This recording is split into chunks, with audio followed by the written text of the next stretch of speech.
The lead actor of Candyman had a not-so-sweet time on set, but he was richly rewarded for his suffering. Tony Todd, who portrayed the terrifying ghost of a man who was murdered in the late 1800s, revealed in an interview with The Guardian that he earned a ton of extra cash while filming the Bernard Rose-directed 1992 horror film. The star pocketed a cool $1,000 each time he was stung by a bee during shooting, which was a lot. In total, Todd took home $23,000 in addition to his agreed-upon paycheck for the film, though he seemingly would have been fine without the additional compensation, as he fully embraced bees as an integral part of Candyman's story. The actor explained, "I negotiated a bonus of $1,000 for every sting during the bee scene, and I got stung 23 times. Everything that's worth making has to involve some sort of pain.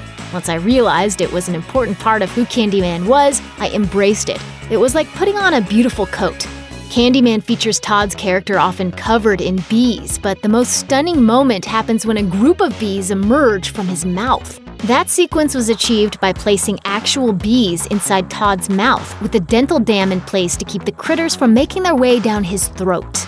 The bees used in the film were actually specifically bred to appear on the big screen.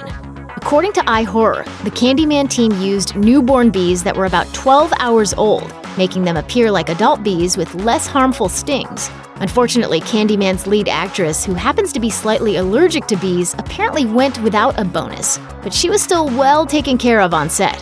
Virginia Madsen, who played graduate student Helen in the flick, almost passed on the role due to her allergy. When director Bernard Rose told her that she probably was just psyching herself out, Madsen got tested for insect allergies and learned that she was more allergic to wasps than bees. With that knowledge, Madsen had more confidence heading into Candyman and was comforted by all the precautions in place. She once told Horror News Network, "I really just had to go into this zen sort of place and the takes were very short.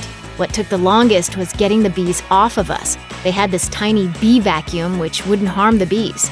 After the scene where the bees were all over my face and my head, it took both Tony and I 45 minutes just to get the bees off. That's when it became difficult to sit still. It was cool though. I felt like a total badass doing it." Now that everyone knows about Todd's bee sting compensation deal with the original Candyman team, the crew behind the upcoming remake might start devising their own deal with the actor. Get Out and Us director Jordan Peele has teamed with Littlewoods filmmaker Nia DaCosta for a remake of Candyman, due out sometime in 2020, in which Todd is set to reprise his iconic role. Jordan has such a respect for the horror that's come before. I mean, two of his favorite films are Night of the Living Dead and Candyman, so I got a small piece in both. The OG star is stepping up to the plate for the reimagining, acting opposite Sorry to Bother You actor Lakeith Stanfield and If Beale Street Could Talk actress Tiana Paris. The fact that Todd suffered dozens of stings while filming the original means he'll probably sustain just as many, if not more, during the upcoming reimagining. Hopefully when Todd puts on that, quote, beautiful coat to play Candyman again, the remake team can also offer him stacks of cash for any pain that comes with it. Check out one of our newest videos right here. Plus, even more Looper videos about your favorite stuff are coming soon. Subscribe to our YouTube channel and hit the bell so you don't miss a single one.